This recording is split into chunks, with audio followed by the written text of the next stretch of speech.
Okay, yeah. Yes. Okay, I'm just going to share my screen. So I'm going to be going through this presentation. Can you guys see this? Yeah. Okay, Lalu, yeah. Yeah, we can see Okay, it. so we are Taran 3D. We're a 3D design agency based in Birmingham. I've been working in 3D for the last I'd say 15 to 18 years. And between us, all of our team, we've got quite a lot of experience with 3D. So we deal with all sorts of 3D technologies, from 3D modeling, digital sculpting, down to scanning and printing. But we specialize in virtual reality and augmented reality because it's quite in demand at the moment. So we'll talk to you a little bit about that, really. Why is VR so important at the moment? And it's a really valuable tool because it lets you see into the future, it lets you see into the past. It allows you to kind of do a lot of spatial development and exploration of physical spaces. So when you're talking about a building that hasn't been built yet, we could build that and let you walk around it in VR, or we could build a space or a tool or a product, anything that you can think of. We can build it in 3D even before it's been built. And we've even done like things that didn't, that don't exist anymore. So we've done heritage work as well. So artifacts and buildings that don't exist anymore. It kind of we can reproduce those as well. The educational applications are massive because being able to teaching somebody how to do something, but then actually being able to put them in the environment is actually completely kind of immersive. And there's a study that was just done recently saying that people who use VR, they're more focused because they're cut off from everything else, and also they retain more of the information. So you're going to see VR being used a lot in education there. Obviously, in e-commerce and shopping tools, you're seeing all these sorts of augmented reality filters on Instagram where you can try on jewelry, you can try on so many different things. And obviously, entertainment and games is massive at the moment, so it's kind of blowing up there. So, what are the growth forecasts? So, we've got various different, forecasts from different people.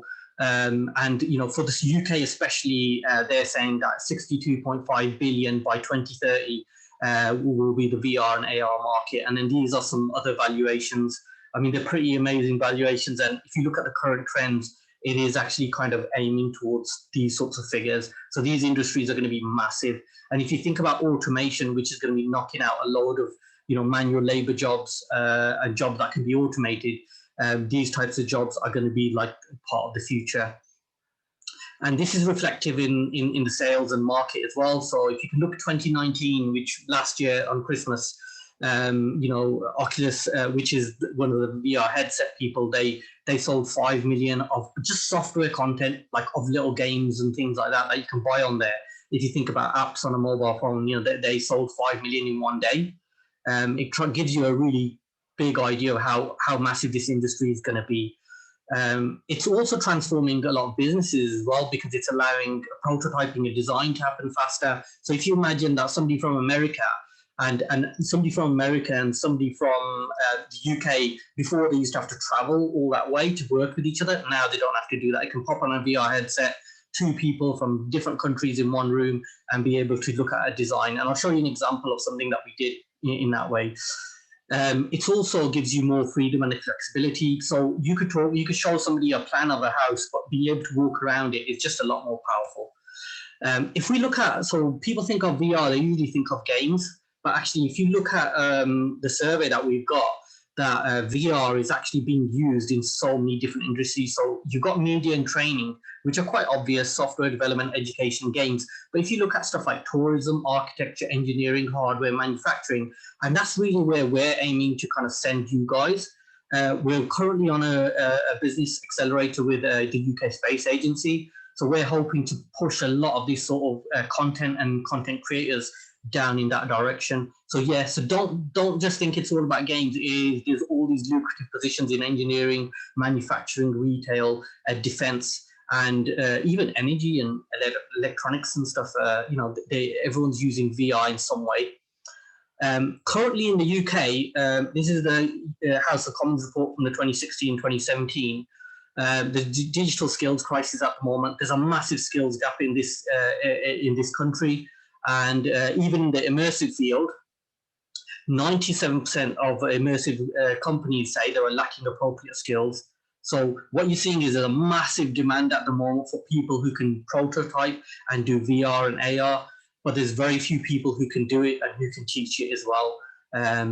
You know, so yeah, just kind of keep that in mind. Yeah, that this is a very lucrative proposition.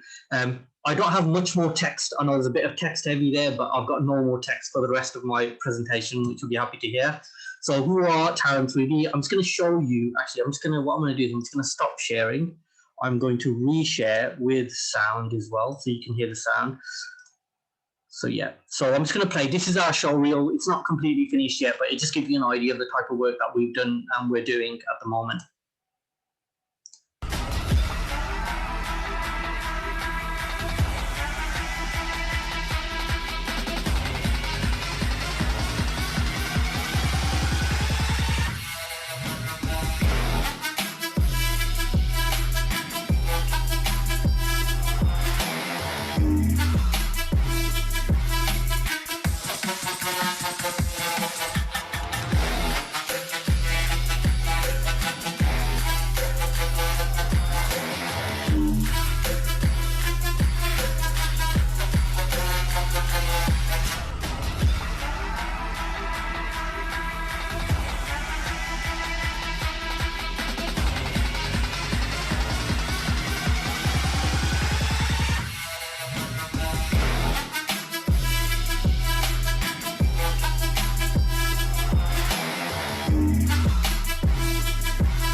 So yes, they saw some of our work that we've done for our business. This is some of my own personal work. I have a personal interest in sculpting and 3D modeling and digital printing.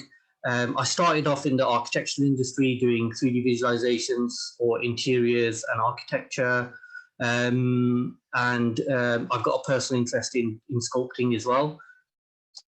Off now and again on courses to learn a bit of extra sculpting, and I find it really helps the 3D modeling.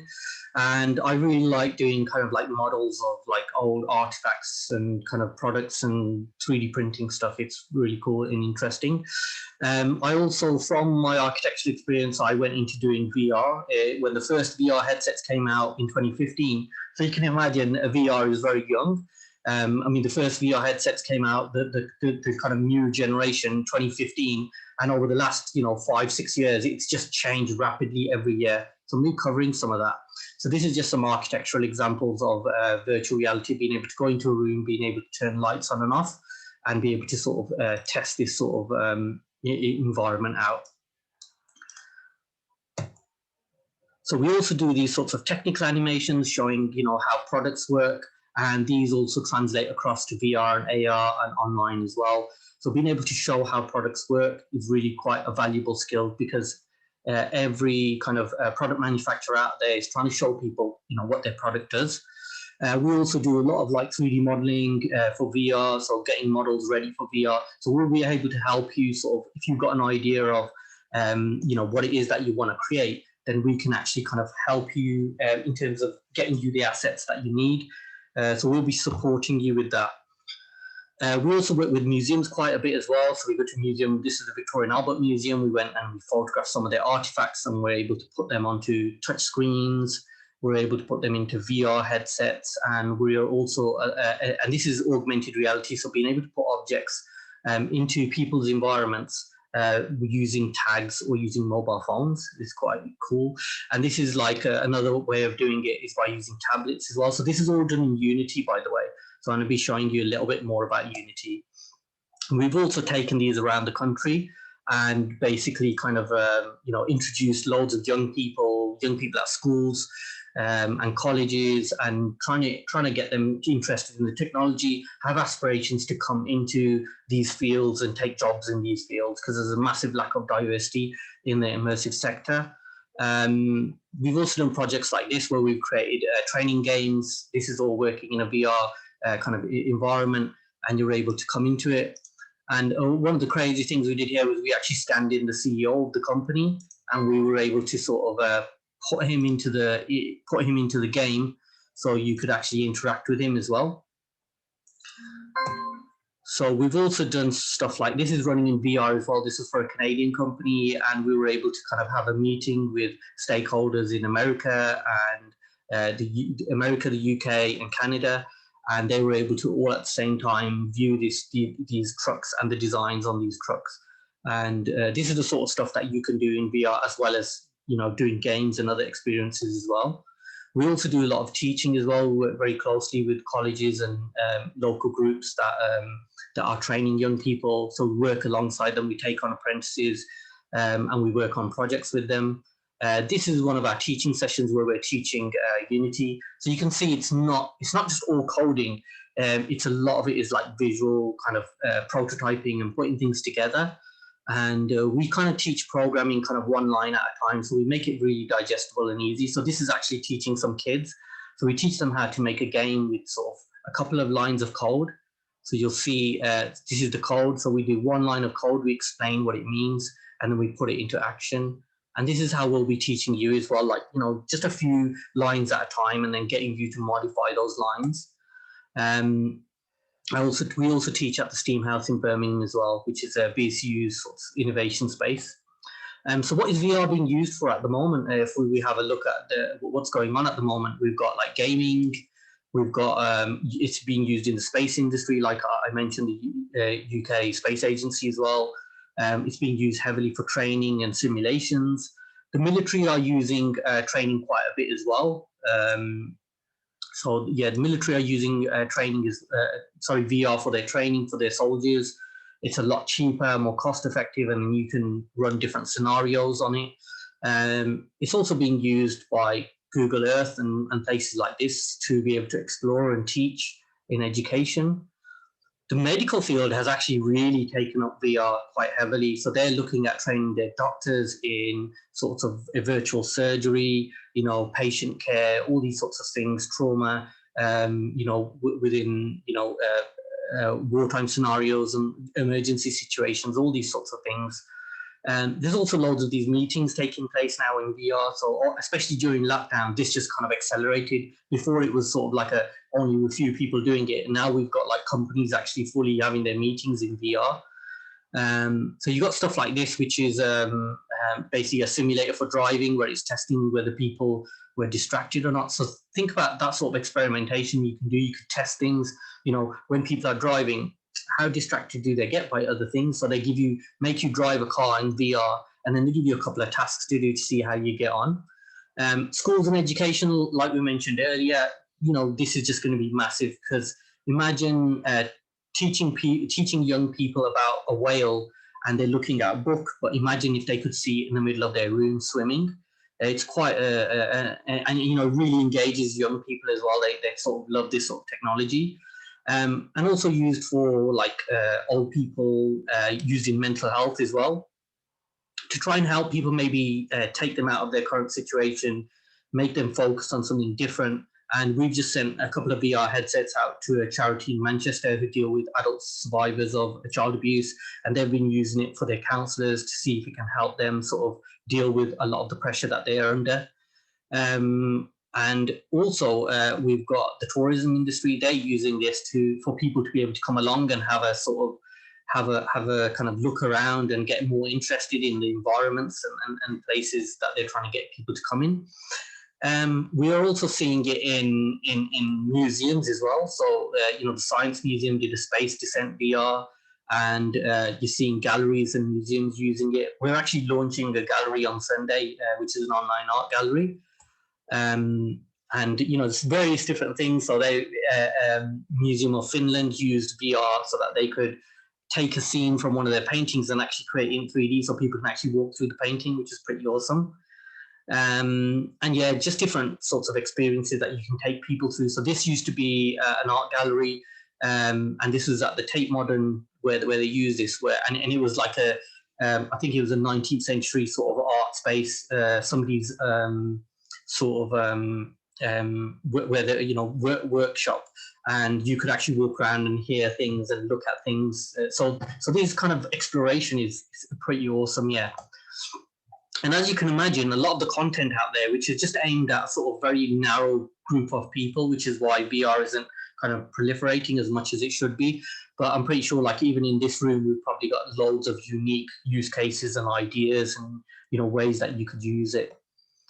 So we'll be learning as part of the course how the VR headsets work. We're not going really technical into this. We don't really need to understand it, really. We just need to learn how to do it. But we will be just covering how the head tracking works and how we can take advantage of it. We'll be learning about all the different types of equipment that are around, what's the advantages and disadvantages of these, and why we are picking the Oculus Quest to work with, which is the one just to the middle of the right. So we're working with the Oculus Quest. This is the device that you will be using. It's actually been quite an amazing device, actually. So if you think about it, in 2019, this was the Oculus Quest, and then the next year they came out with another one. It was so popular, they just updated it and brought it out again. And there's probably going to be another one next year, Quest 3, but it's been so popular. And the reason that it's popular is it's just so easy to use. I mean, that's it. You get it in a little bag like that. You've got a headset and 2 controllers and your charger, and pretty much you're good to go. And this has meant it's really, really accessible. So if you look at some of the other VR headsets and stuff, they're quite complicated, got a lot of wires and a lot of plugins and stuff like that. The Quest is easy. It's just simple. You put the headset on, use the controller. It's straightforward. And we'll be learning about like how to create like sort of how it kind of scans the environment and how we can take advantage of the camera tracking. And again, this is not really it's not going to be highly technical. It's going to be really easy because a lot of the hard work is done for us. We're just going to be taking advantage of what the headset can already do. We're not going to be adding any extra functionality. We're just going to be saying, oh, well, the headset can do this and the controller can do this. How could we use that in an interesting way? And as you can see here, the camera's picking up contrast points from around the scene, and then it's tracking them, so it's working out where they are. So yeah, coming on to Unity, this is the main package that we're going to be using. Now, Unity is like a game engine, but it's not just used for games.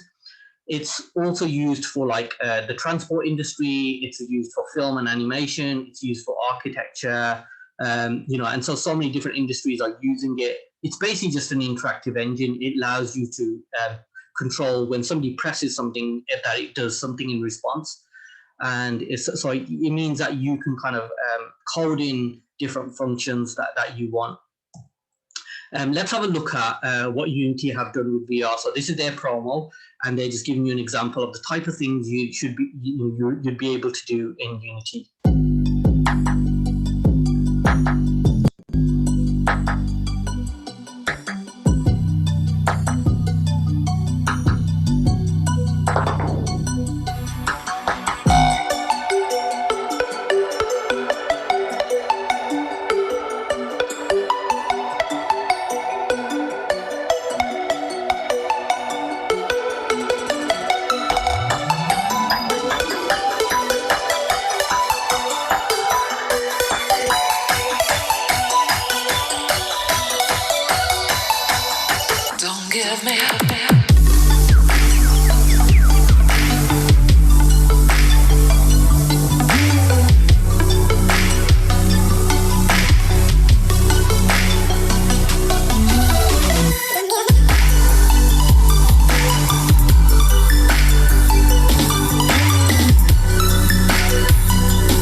So yeah, so that's Unity. As you can see, yeah, there's quite a lot of like polished projects here.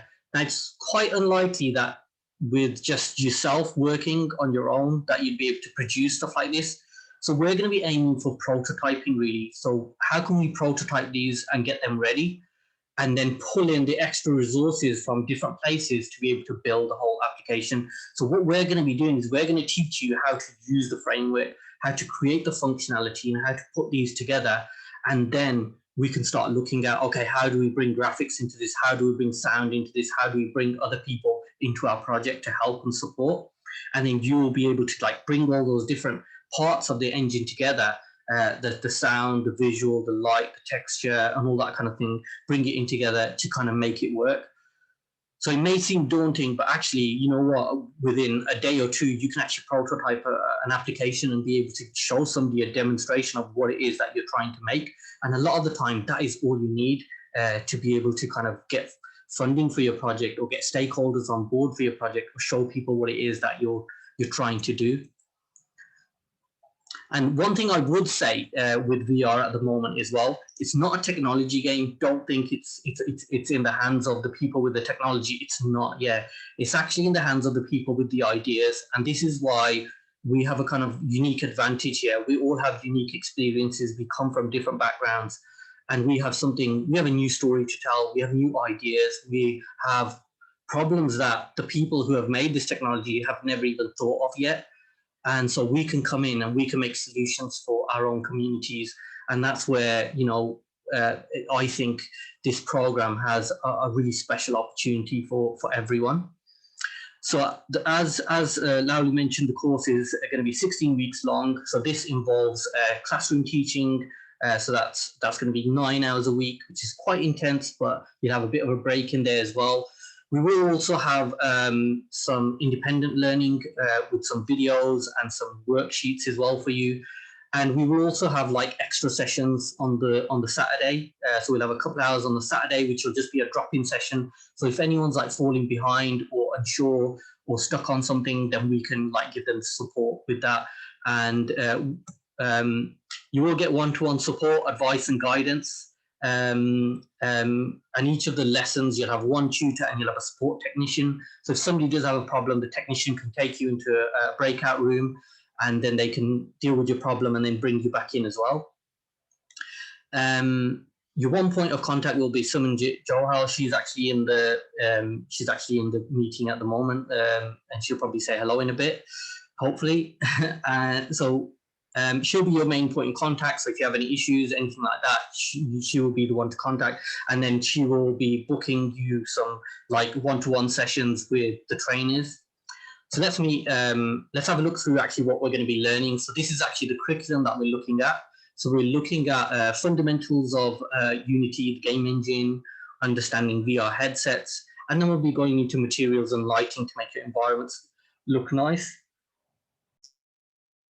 Excuse me. And then we'll be looking at audio and effects. How do we bring audio into it? We're going to be covering scripting and coding, but like I said, I mean, if anyone's been on Neo Enterprises Black Coder events, we're not going to be going into that level of coding. So if you've been through that and you can code in that, this is going to be quite easy for you, because a lot of our coding is about visual interactions and moving things around and attaching things to, you know, controllers and stuff like that. And we're going to have a lot of those code libraries for you that you can modify and move around.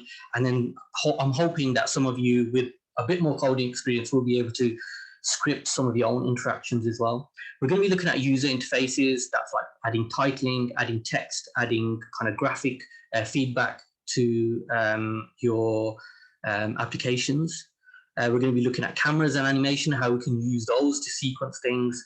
Then we're going to be looking at publishing content. How do we get the content from you that you've done on the Unity engine? How do we get onto the VR headset? How do we get it so that we can send it to somebody? How do we get it onto a mobile phone?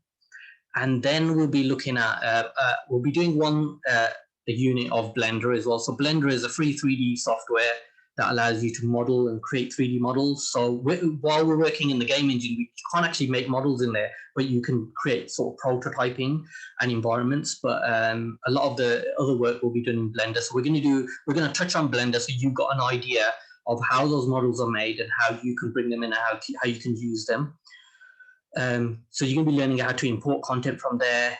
And then at the end of the project, we thought it's not enough just to teach you something. We need to do a project at the end. So the last 4 weeks of the course, we will be working with you guys to develop a project that you guys are passionate about, something that you guys really want to do, and we'll work through your idea. We'll make sure that it's kind of doable in the time frame that we've got, and then we'll help you produce it. We'll come up with a project plan for you and a project execution, and then we're going to help you do it as well. So the last 4 weeks is going to be mainly you guys coming in saying, I'm trying to do this, how do I do this? And then we'll help you with it. And and thing is, we've got a team who actually works in the industry as well. So we're not just teachers from university who have knowledge from 5 years ago, which is out of date. We're not like people who are just like coming onto this project. We actually work in the industry, so we understand what it takes to actually survive at the moment and the skills that you need to get a job and to excel in this field as well. So we're going to be helping you and guiding you on those projects, making sure your projects are pretty kick-ass. So when you go to an employer and you show them, say, this is what I've done, they can see demonstrable capability that you've actually done something and created something that you can be proud of. And the job roles that we're aiming to kind of push you into, and we've got like links with a lot of recruitment companies and other VR companies. We've got links with a lot of VR organizations as well, quite high up. And that means that we can say, look, we've got a whole load of trained, you complain about there not being enough black women, in immersive technology. Well, we've got these women trained up now, and now it's your job to get them into industry and get them into jobs now. So we're going to be pushing there as well. So Unity developer, junior Unity developer roles, interactive application roles, game design roles, junior AR VR developer roles, and these roles are in demand at the moment. So when I'm talking to recruitment consultants, they're telling me, I pretty much get about 2 or 3 emails every week saying, we've got a job for a Unity developer. Can you do it? Can you do it even remotely? You can do it from home and we'll pay you. And that's the kind of, level of demand there is at the moment. And especially during COVID, where content is king, everyone wants content, so everyone's developing games and content and media. So yeah, really relevant at the moment. Come at the perfect time. Okay, so who are our trainers? Yeah, so we've got some great professional trainers here. We've got James Isaac, who's been working in the 3D industry for 10 years. We've got Anna Neurobits. She's an immersive trainer. And then we've got your education officer, Sumon. She's got 15 years experience teaching and running education at secondary and A-level, so that kind of level. And so she's very experienced with delivering courses and training and getting people through those courses as well. So James, I'll show you a bit of James' work. I mean, he's done some amazing work. I mean, this is some of his game engine work, and he's worked for like Bentley, Ford, and McLaren doing 3D visuals. And this is all done within a game engine, by the way. So it's all real time. So you can change lights and colors. And this is just like one piece of his work. He's done some amazing 3D work. So very, very accomplished 3D artist. And we're really lucky to have him as one of our main trainers.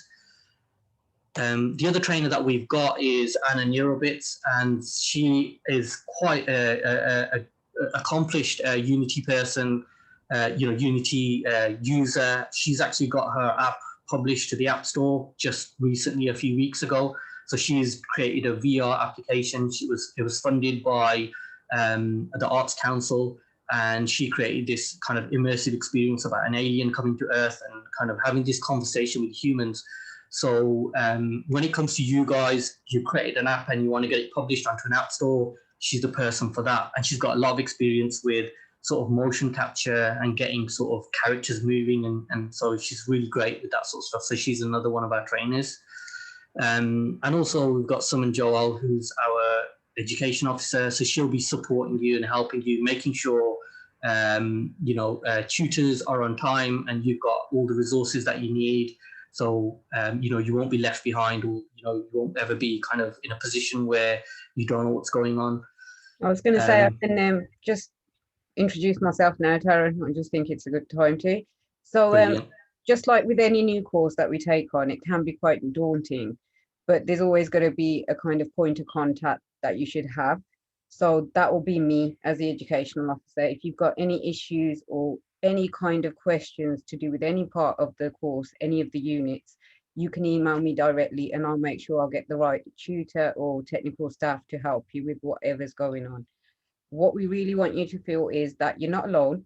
We're going to be doing this together. And I know it looks like a lot of course content, but communication is key. So I'll really want your feedback as well. I want to know what you think went well. If we deliver something and you think, you know, there's improvements, there's areas that we could have explained a bit more, or it wasn't delivered in the way that you wanted it or you understood well, that's where we want you to be very free and open and actually talk to us and say to us, do you know what, I'm struggling with this part and it'd be great if we could have an extra session with that. And I'm sure Taryn will be involved in those, so we'll set up extra sessions if need be, just to help support you with whichever units. So we're just going to very much go with how we start the course and looking at how you guys are progressing with it. But at any point, I just want you to feel comfortable enough to be able to approach me for help. Brilliant. Thanks for that, Sumanya. That's all right. I think we'd have some questions and answers in a bit anyway, so stick around for that. One of the reasons that we're kind of involved in this course is we ran International Women's Day in actually 11th of March last year in Handsworth. We ran this, and one thing that was apparent to us was that actually a lot of the women who were there at this event from Handsworth just never seen this sort of technology, touch screens and VR headsets and augmented reality, you know, and we just thought that actually it's a shame that, you know, a lot of this technological revolution is going on in the UK, but some of our communities are just not getting no access to it. So it's kind of timely and quite interesting that a year later that we're involved in this course. So we truly believe that, you know, immersive technology should be accessible for everyone and everyone should have a chance to learn it and have a go at it. And it's, you know, nobody is the gatekeepers of this. The technology is out there in the wild. It's up to us to kind of take hold of it, take advantage of it and do what we can with it. And it's really great to be working with Neo Enterprises, Oyin and Aulu, some inspirational young ladies who are doing some amazing stuff. So really proud to be working with them on this. And yeah, I think that's my presentation done there. We'll open up for questions and answers. Thank you so much, Taryn. That was amazing. I don't know about you guys. I love watching all this content because it's just amazing, blows your mind. Does anyone have any questions for Taryn or Suman or myself before we hop off, because we know it's only supposed to be a lunchtime hour? I have a question. Oh. Okay, so based on the projects that you've done so far, which one has been like most impactful or special to you? I think the one that has been most impactful for me has been the Anglesey Virtual Museum, because there's a lot of artifacts that are in British museums were brought back from India by the British during the 1800s, and they're all locked away in little stores. So being able to like go out to those museums and be able to bring out these old instruments and these old weapons and stuff that, you know, a lot of my children and my people ain't been able to see yet, I think that was being most rewarding really, because I was able to bring them out, put them online, and also make it so you could pick them up in your hands as well, and you know, give people access to those collections. So yeah, that's been one of the most rewarding, you know, projects for myself anyway. Marika. Hi guys, hi Taryn and hi Suman. Hi. Just a fantastic presentation. I'm really super stoked and inspired by it. A question around the course content. Actually, how, like, is it an evening? How is it sort of, how will it sort of run? So will it be like 3 days a week? And then, I mean, it's like blended learning, right? So we're doing online and then in classroom. And then are those sort of like evening sessions, afternoon sessions? How does that work? So all of the sessions be run on evenings, except for the catch-up sessions on Saturdays. Okay. So you'll be speaking to Suman about like the Saturday slots that you can basically plug into in order to get like extra help if you've not been able to figure something out during the week. Okay, great. Yeah, thank you. And it will be Typically a Monday, a Wednesday, and a Thursday evening. Brilliant. Yeah, it's great. Thank you. Yeah, I think it's 6 to 9, isn't it? Yeah. 6 to 9 is the normal timing. Yeah, it's fine. Yeah. Right. Cleona, is that how I say it? Hi, it's Cleona. Cleona, thank you. No problem. Thank you. That was a really, really interesting presentation, and what you guys are doing is invaluable. Like, it is so crucial, and I just want to firstly say thank you for like creating this opportunity and just providing this space, because it definitely is an area that is completely expanding, and skills within this field are just invaluable. So one of my questions was the same as Marika, so I was wondering the days, and I just wrote down, did you say Monday, Wednesday, and Sunday, right? Evening? Monday, Wednesday, Thursday. Thursday, okay. Yeah. Brilliant, thank you. And so I know, Taryn, you mentioned kind of like coming to the table with potentially some ideas of our own, so something that we might want to work on, but there's also, of course, structure as well. So I was just wondering about the flexibility around that. Is it preferred that we kind of come with an idea that we want to develop on, or is there kind of like guidelines or certain kind of like projects that you'd want us to kind of focus around? Someone you want to come in on that one? Yeah, I was going to say, the first week, you will actually be prompted to start thinking of a personal project. So if you look at the units, you're being taken through a number of units to be able to acquire some skills. You will be implementing those skills in a practical example of your work, which hopefully goes towards your employment portfolio. So you can show that to possible employers of what you've accomplished. And well, the outcome, the product from it is something that you have foreseen yourself. It's your own personal idea.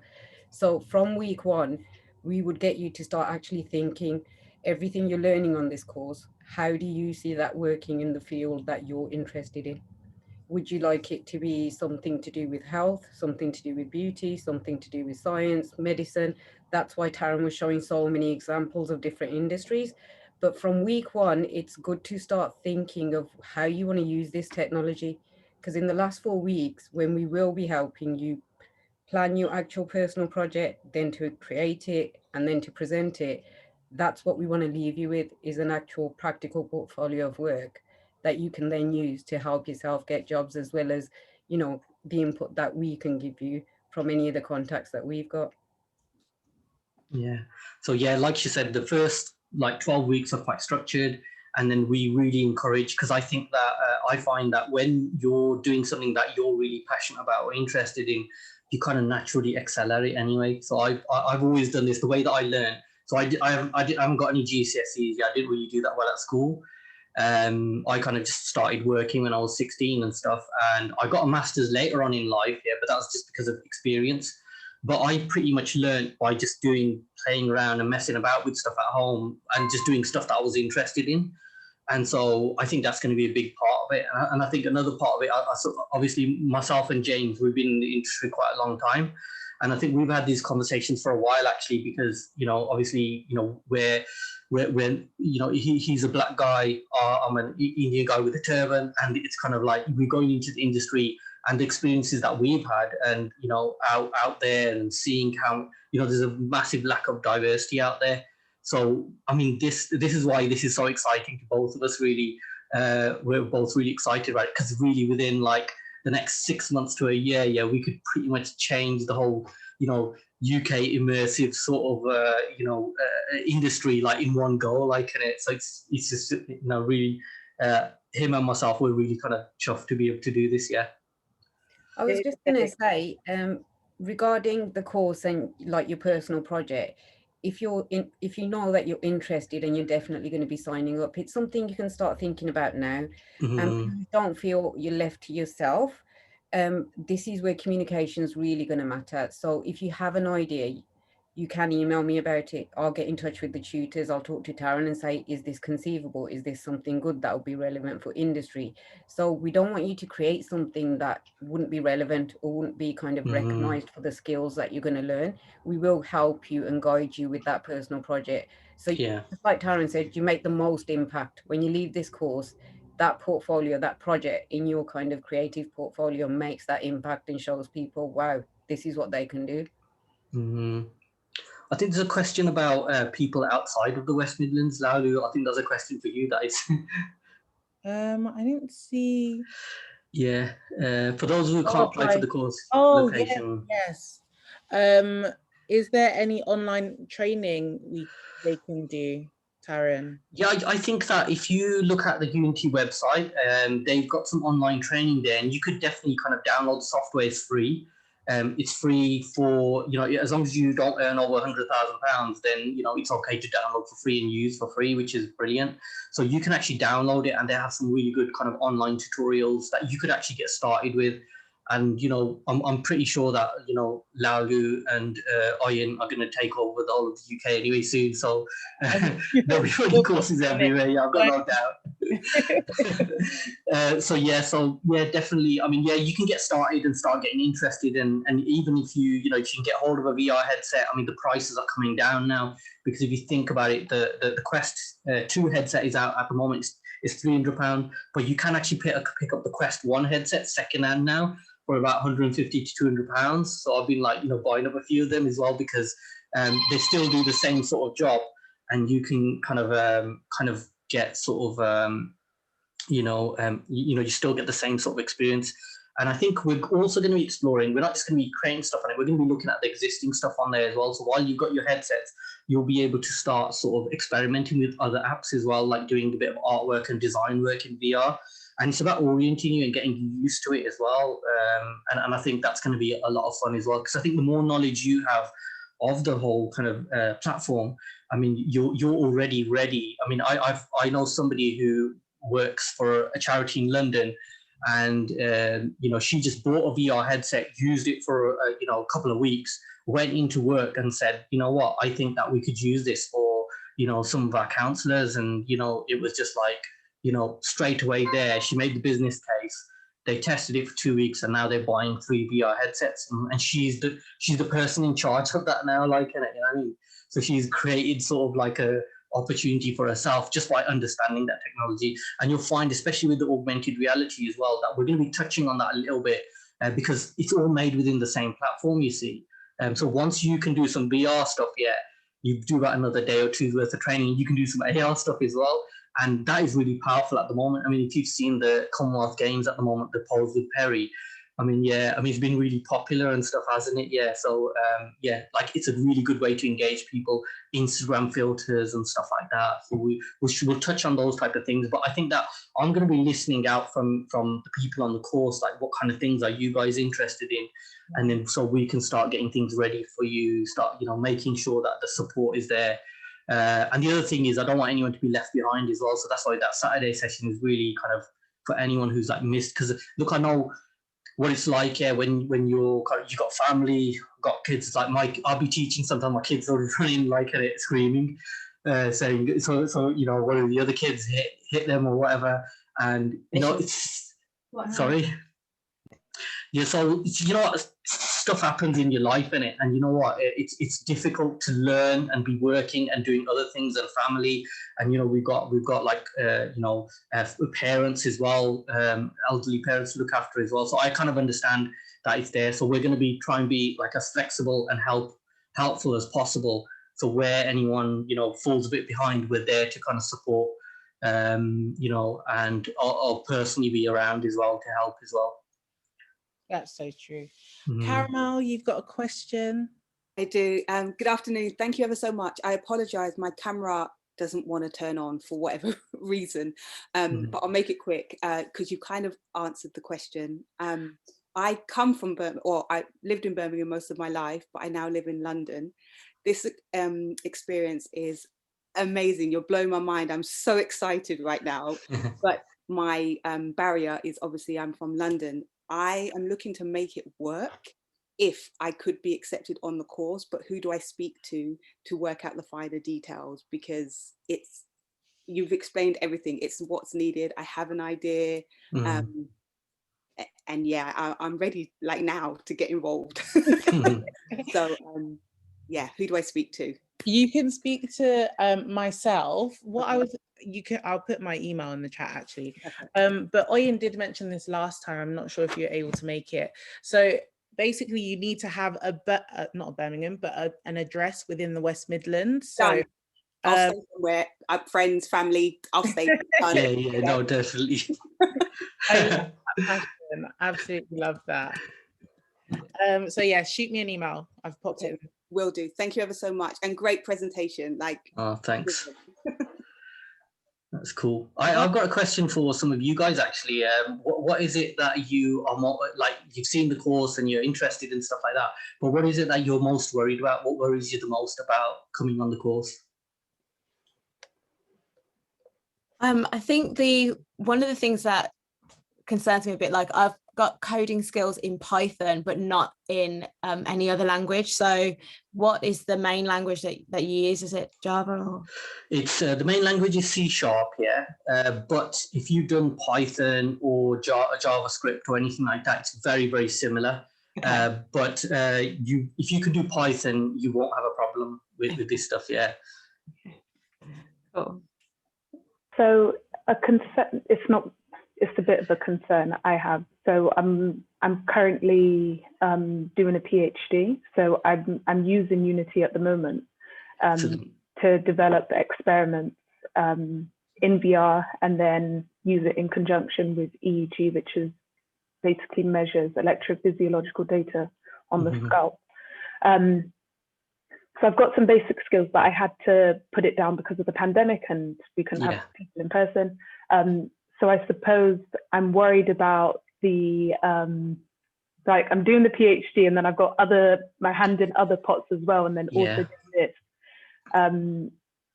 But then also on the other side, on the flip side of that, because I love what this is and what you guys are doing, so I'll make it work. I'll come and I'll have like one eye open, but I'll still be there. I'll be working. But then I suppose on the flip side of that is also intellectual property. So and ownership and around kind of like that conversation, because at the end of this, as like listening to everyone else, everyone's super driven. And I expect at the end of this to know everyone personally and be like, oh, okay, you've got this product coming out in a minute. You're going to have this app out here. On that side of things, so at the end, where do we have the conversation about rights and copyrights and trademarking and things like that? Yeah. So anything that you produce on the course, anything that you make, it belongs to you. We're not taking ownership of any of your work. The only thing that we have to be careful of is if you're using assets that are from the asset store or from other places, or we're using some open source libraries that they just require you to kind of state that anywhere that you publish it. But other than that, yeah, we're not really interested in kind of taking anything from you guys, really. We just want to see you excel, do great work, and just take it forward, copyright it yourself and, do whatever. And I think if you've already been using Unity as well, I think that you'll be fine. So even if, with yourself, you probably won't need as much, of the training that we're going to be giving. So feel free to kind of just, get on with it. As long as you understand the concepts and stuff, or you're working on the specific thing that you're working towards, we can sort of help you. We can help you towards that. I don't think you'll have a problem, really. I'll need your help. Listen, I haven't I've got like just what I've been doing, but I need someone to be like, no, definitely. No, I've been there, because when I first installed Unity, I've been using it for about 10 years now. So when I first installed it, I used it for about 5 minutes and then I just switched it off and I didn't come back to it. And then I came back to it a couple of months later. I said, I've got to work this out because I really want to make something cool. And so I've been there. And I think between myself, James, and Anna, Anna's been there. Anna's been through, she's like a bit of a warrior, really, because she pretty much learnt the software herself over a year. She created a VR app and just got it out there. And I'm still don't know how she's done it yet, because it's taken me years to get it. But she's shown that you can do it. And I think with the right guidance and the right help, and we're going to be there to just help you out, because we know how to do it. We're already doing it. You just say, oh, how do I do this? And we'll be like, yeah, do it this way. This is the best way. And if you need help with the coding, we can support you with that. But I think it's not so much about the coding and the lighting and that sort of stuff.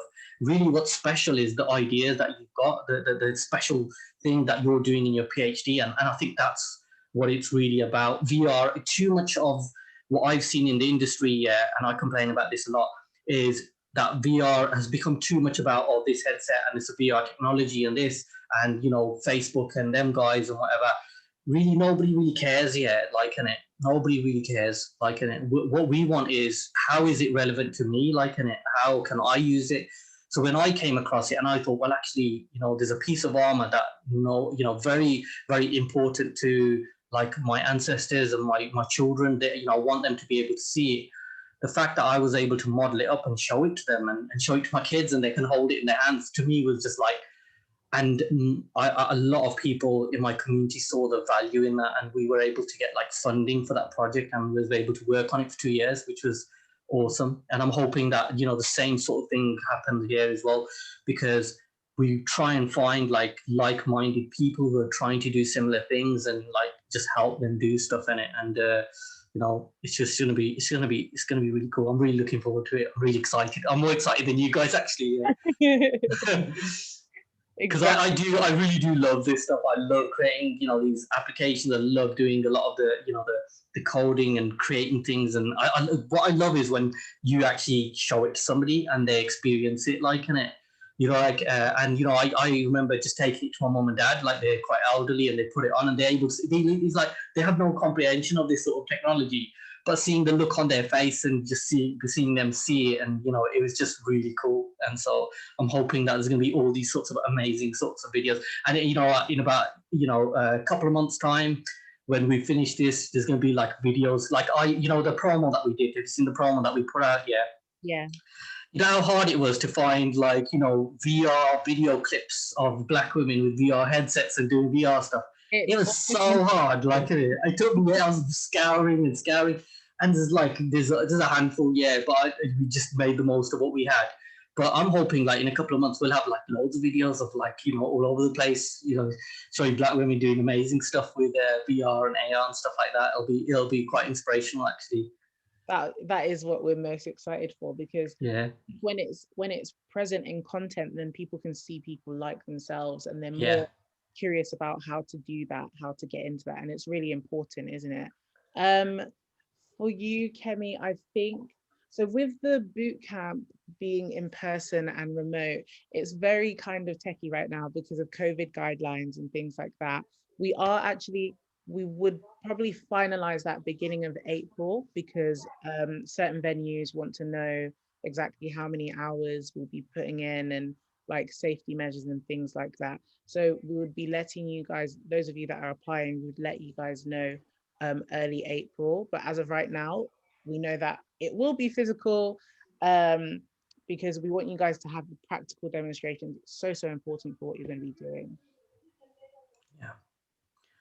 There's a question from Gloria. For those of us that don't have an address in Birmingham, in future, will there be opportunities for distance learning? I think, Lalu, what do you think? I'm pretty sure, Gloria, that you could find somebody in Birmingham to, you know, that's what I would do. I would just like use somebody's, like, I'll say postcode. Yeah.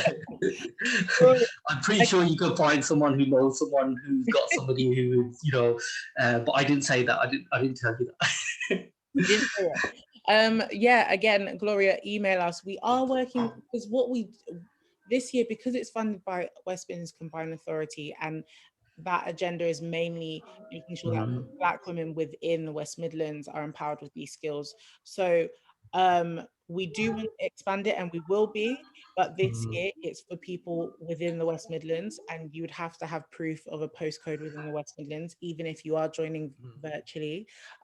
But that's not to, we did say that we would have empowerment days, so that's not to say you can't drop in on those sessions. but you would have to have a West Midlands address to be a part of the boot camp. Really sorry. And I think the pressure's on the Birmingham people now, the West Midlands people. You guys have got to be awesome, yeah. Yeah, you guys are going to be so awesome, yeah, that it does get like, they say, okay, yeah, we're going to do it in London now. We want it in Manchester as well and other places. So yeah, no pressure. Are there any more questions? We've got 5 minutes left.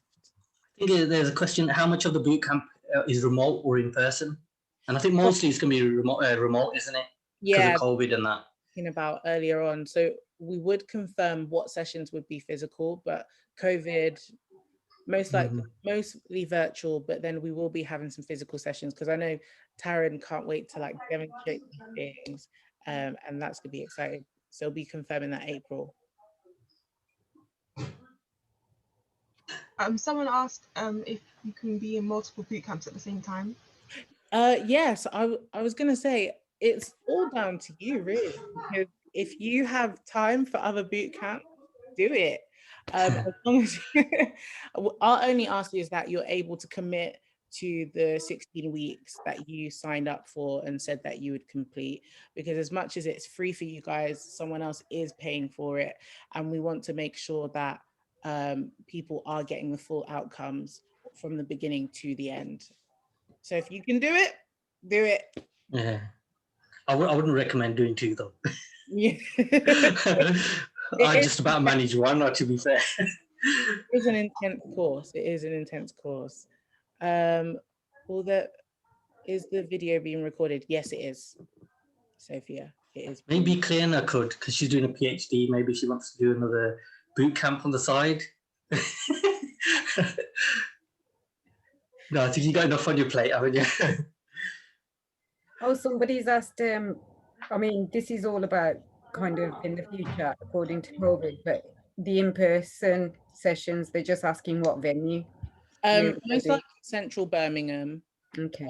Near our offices. So like we're gonna be in Zelig, so it's, if you guys know Birmingham, but we're very central, so it's gonna be close to the train station, tram. Yeah, accessible to everyone then. Yeah.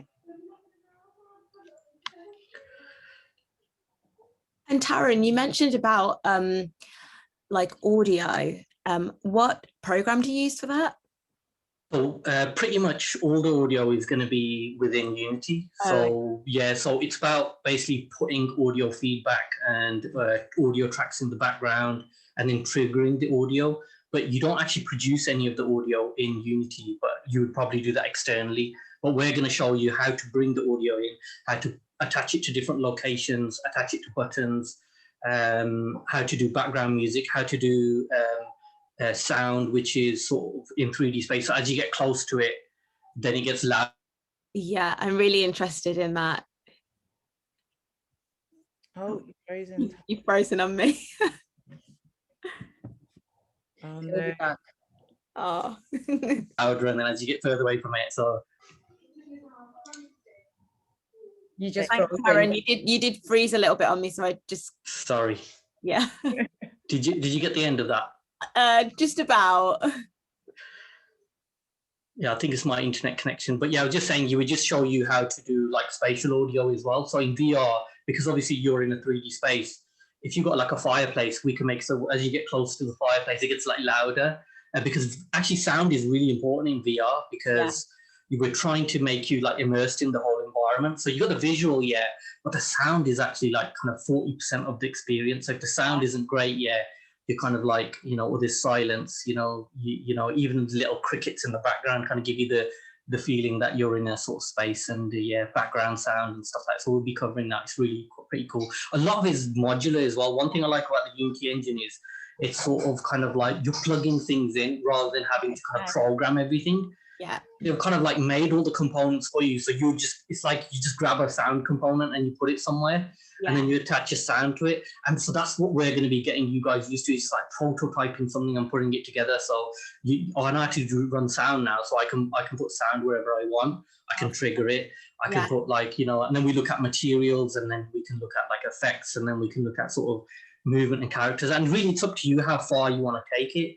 you know, so and then we'll look at your use case as well, your project that you're going for, and then we can kind of help you with it. And I think initially it's going to be like, okay, what can we realistically do in 4 weeks?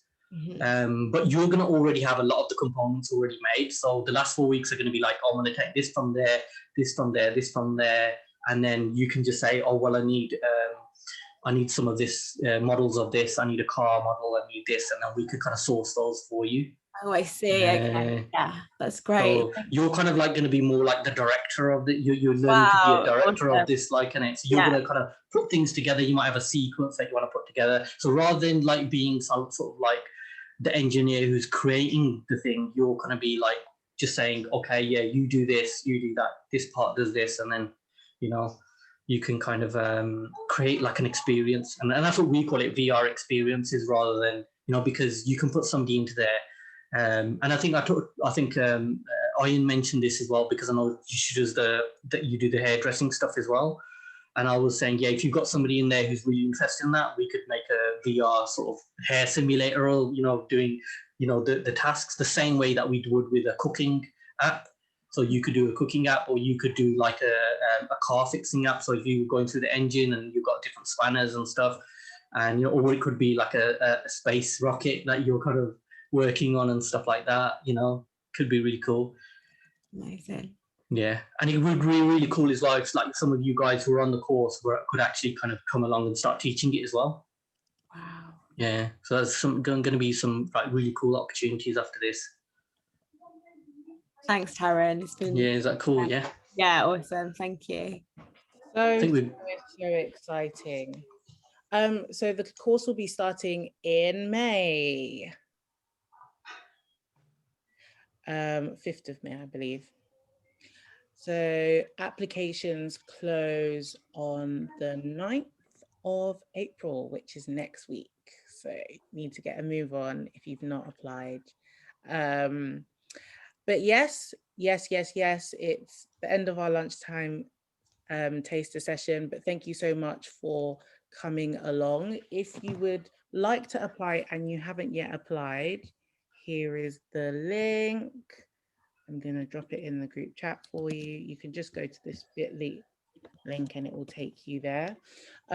Also, if you have any questions, don't hesitate to reach out to us. Our email is on the application page, or reach out to Saman. She's put her email in the chat, anything to do with the course content or any concerns you have. So you're all very, very welcome to stay in touch. For those of you interested in learning virtually, we are working on it, I promise you. I promise you we're working on it. And if you've not yet applied, make sure you apply. So this is the end. Any final words, Taryn? No, just really looking forward to it. See you guys soon in May. See you guys soon. Yeah. Take care, everyone. Take care. Bye. Bye.